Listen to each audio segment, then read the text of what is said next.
Olá, alunos, muito bem-vindos à nossa quarta aula da disciplina de redes e projetos de redes de informática. Falaremos hoje sobre armário de telecom, também chamado de hacks.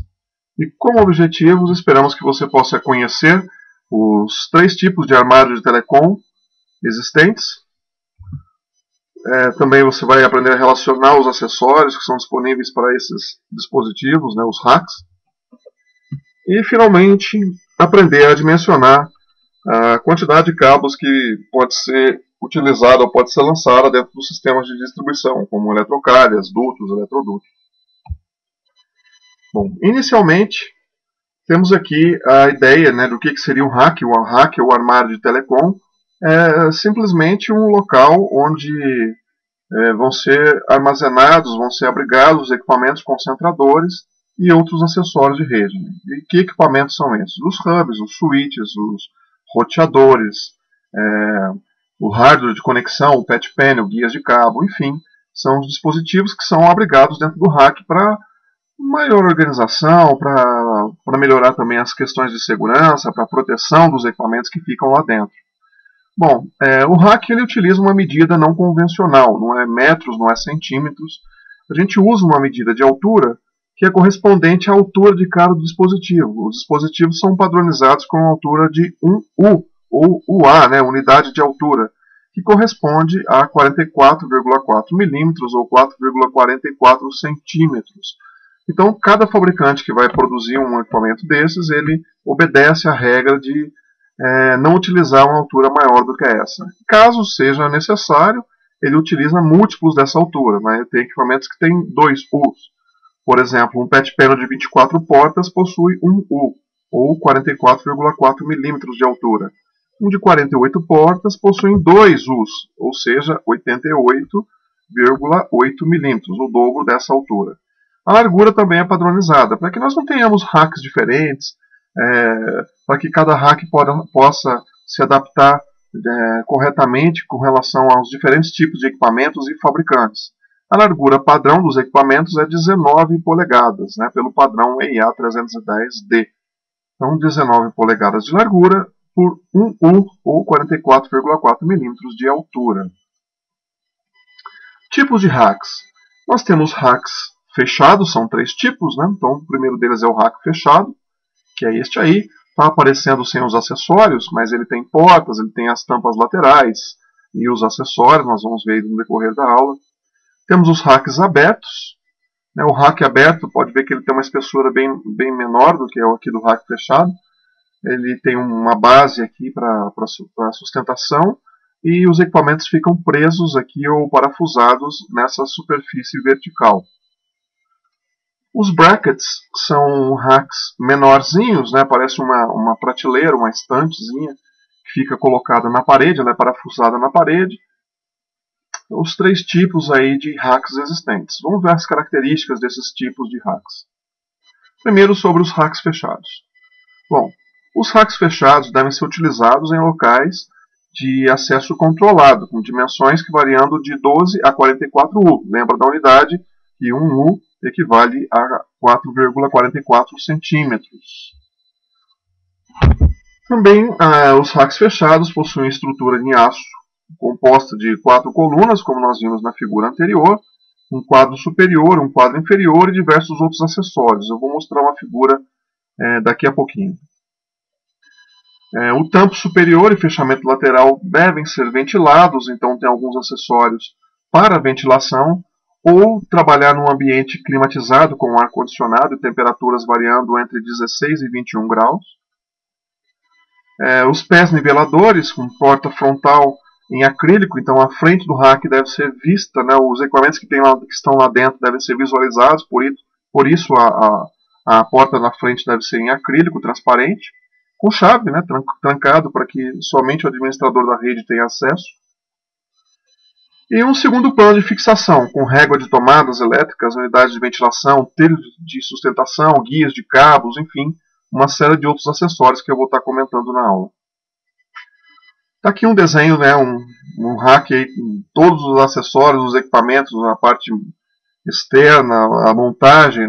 Quando nós compramos um hack fechado, ele não vem todo montado, essas peças vêm separadas para a montagem posterior.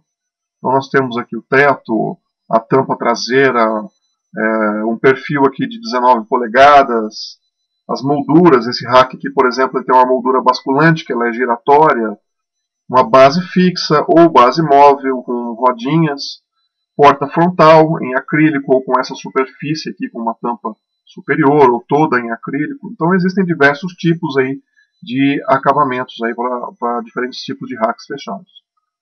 Bom, vamos falar um pouquinho agora sobre os racks abertos.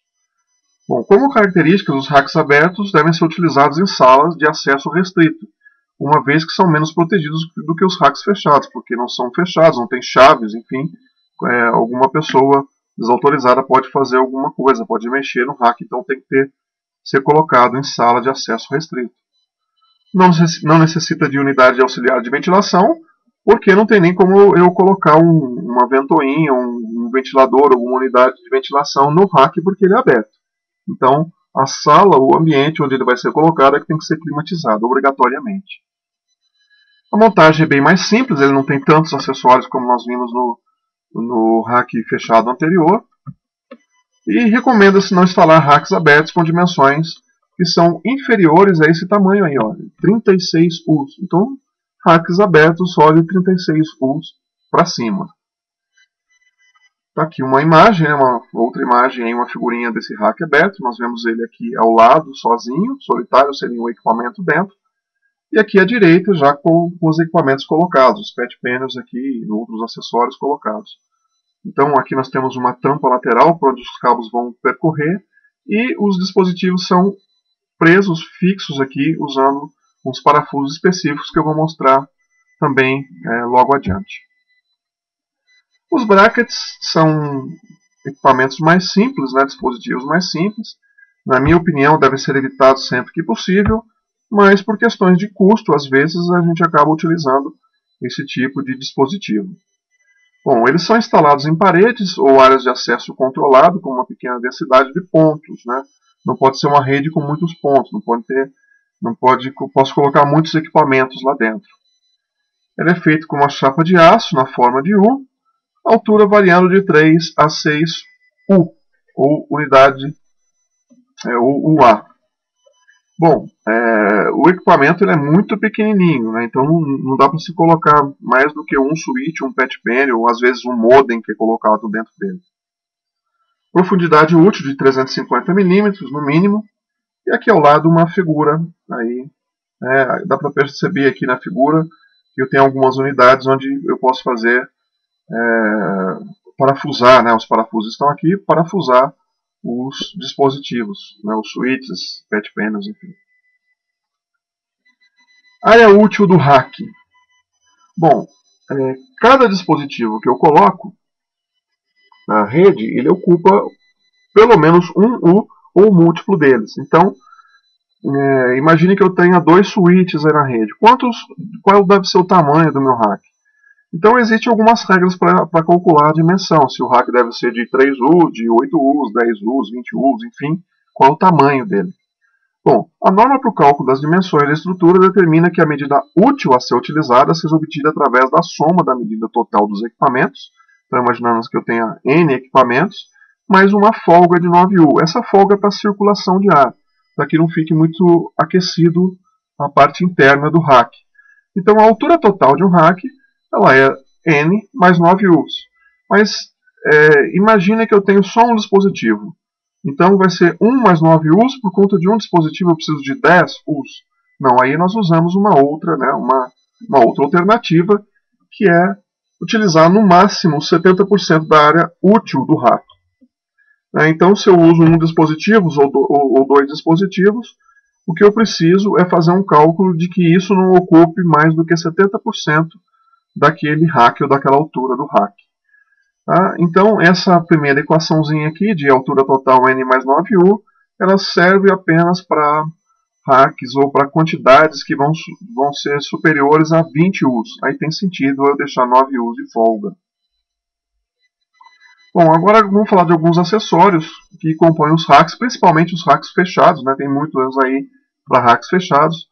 Alguns deles são para racks abertos também, ou brackets. As bandejas, que são utilizadas como sustentação para os equipamentos, principalmente lá no caso dos brackets, né, eu fixo aquilo na parede, onde é que eu vou colocar os equipamentos, então eu tenho aqui as bandejas, onde eu vou colocar equipamentos que não são parafusados no rack, eles vão ficar sobrepostos em cima desses dispositivos, alguns são retráteis, outros perfurados para ventilação, outros são giratórios, né, então são as bandejas. Outros acessórios aqui mostrados são os painéis de fechamento, né. Esse painel de fechamento aqui é um acessório que é utilizado para o fechamento de aberturas não preenchidas nos racks. Então, entre o patch panel e o switch, por exemplo, às vezes você não quer deixar o vão para ficar aparecendo os cabos que estão atrás do rack. Então, coloca-se uma tampa, né? O painel de fechamento nada mais é do que uma tampa. E vocês podem observar que tem diversos tamanhos, né? 1U, 2Us, 3Us, 6Us, enfim, diversos tamanhos. Alguns deles são feitos só para acabamento e são até perfurados, né? Então, mais para acabamento mesmo da parte frontal do rack. Outro acessório aqui importante, mostrado aqui, é o guia de cabos. Esse aqui é um guia horizontal de cabos, esse aqui um guia vertical de cabos aqui na direita. Então, para se colocar aquela quantidade de cabos que chega dentro do switch, imagine que eu tenho um patch panel de 24 pontos, 24 portas. Então, são 24 cabos chegando para serem colocados no switch. Para que esse cabo não fique pendurado, né, fiquem todos desorganizados, nós passamos primeiro os primeiros cabos aqui dentro desse organizador aqui, né, horizontal, guia de cabos horizontal. E aqui dentro, né, nesses recortes aqui, são levados até os switches. Então isso aqui acaba organizando melhor o cabo, não fica aquelas sobras de cabo. E na vertical a gente usa esse outro aqui, que está mostrado na figura da direita. Mais acessórios, as tomadas. Olha, eu tenho um rack e tenho equipamentos ativos lá dentro, né, os switches, os hubs, que tem que ser ligados na tomada. Então eu tenho que colocar uma tomada que parece uma extensão. Ela também é fixada no rack, tem diversos tipos. E esse padrão aqui 2P mais T é o 2 polo mais terra, aquele tipo de dispositivo de 3 pinos. Eu não achei nenhuma figura, mas os atuais já estão vindo no padrão brasileiro, que são aqueles 3 pinos laterais, né? Nos novos dispositivos eletrônicos que vocês já conhecem, já tem até alguma dificuldade com adaptadores aí, né? Para encontrar esses adaptadores em casa. Mais acessórios agora sobre as unidades de ventilação, as ventoinhas, né, os ventiladores, que são fixados dentro do rack, principalmente para racks fechados, principalmente não, somente para racks fechados, né? O rack aberto não tem nem como eu fixar isso. Então essas unidades são fixas, tem uma tomada que se liga naquele guia de tomadas que eu mostrei no slide anterior, e as ventoinhas ajudam aí na circulação de ar e diminuem um pouco a temperatura interna do rack. Mais acessórios, né, agora sobre os kits de montagem. Parece bobagem, mas essas unidades aqui de porca-gaiola, parafusos, enfim, eles têm que ser dimensionados. Se você vai colocar um dispositivo apenas no rack, lembre-se que ele tem 4 locais de fixação. Eu preciso de pelo menos 4 parafusos. E o projetista, quando não prevê isso, e coloca no orçamento lá que o rack vai custar tanto, depois ele tem que pagar do bolso. Ele tem que tirar do bolso para comprar esses parafusos, né? São parafusos um pouquinho diferentes. Essa porca-gaiola, por exemplo, ela tem essa unidade de fixação, porque os racks eles são todos perfurados na lateral, para onde vão ser fixados os dispositivos, né, os concentradores e o hardware de conexão. Então isso aqui funciona como uma mola, ele prende-se àquela parte perfurada, e aí eu coloco o dispositivo e uso um parafuso, né, arruelas, enfim, outros dispositivos para fazer a montagem dos equipamentos dentro do rack. Existem vários outros, mas esses são os principais. Bom, agora vamos falar um pouquinho sobre o sistema de distribuição. Na hora que eu montei o meu rack, né, imaginando que vão chegar nele 24, 48, 100, 200, não sei qual é a quantidade de cabos, depende do tamanho do rack. Na saída do rack eu preciso de sistemas de distribuição. Por onde esses cabos vão ser distribuídos até que chegarem na área de trabalho nos outlets. Então, a parte do cabeamento horizontal ou cabeamento secundário, como nós conhecemos na norma da aula passada, na 14565, a distribuição deve ser feita através de, por exemplo, eletrocárias, como essa aqui é mostrada. Né? Essa aqui é uma eletrocária toda perfurada, né, de superfície metálica. Nós também temos os eletrodutos, ou dutos, né, eles são chamados assim, que tem a superfície de PVC, ou também pode ser superfície metálica, mas os mais usados são superfícies de PVC, com diversos diâmetros aí, né, de 1 polegada, 2 polegadas, meia polegada, enfim. E alguns também, né, chamados aqui de canaletas. As canaletas são materiais plásticos ou de PVC.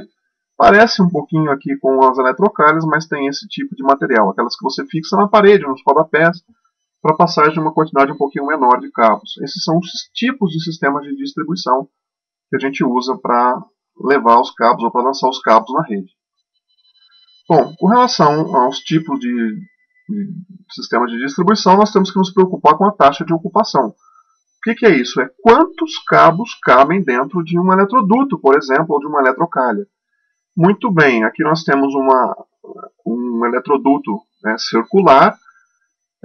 A norma prevê que em superfícies circulares nós só podemos utilizar 40% do espaço, né, disponível.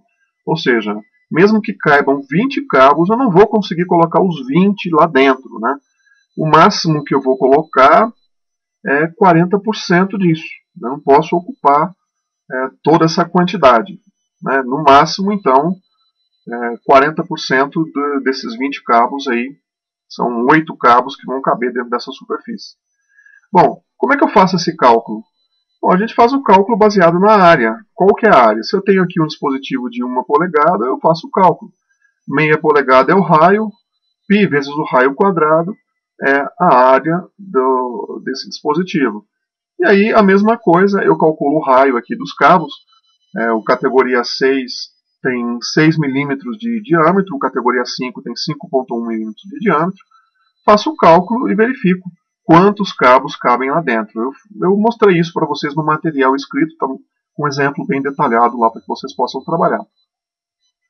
Esse aqui é o lado, então, no caso de uma eletrocalha, ela já não tem a superfície, não tem um formato circular, já é um formato mais retangular. Para formatos retangulares, são permitidos no máximo 50% de ocupação.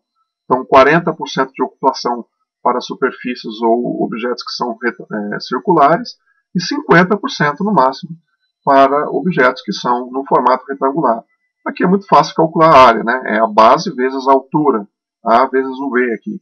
Assim eu calculo a área, metade dessa área eu posso colocar cabos aí dentro. Né? É assim que se trabalha. Muito bem, na aula de hoje vocês aprenderam aí, conheceram um pouco aí dos sistemas de distribuição, os 3 tipos de racks, né, os racks abertos, racks fechados, brackets, alguns acessórios que são colocados aí dentro. Eu deixei um bom material para que vocês possam consultar sobre racks, alguns exemplos de um dos maiores fabricantes de racks, que é a NUR. Eu espero que vocês deem uma olhada lá para ver mais de perto algumas figuras, enfim. E na semana, no encontro presencial, vocês vão ter a oportunidade de fazer alguns cálculos aí sobre as taxas de ocupação dos cabos dentro de um rack. A todos uma boa semana e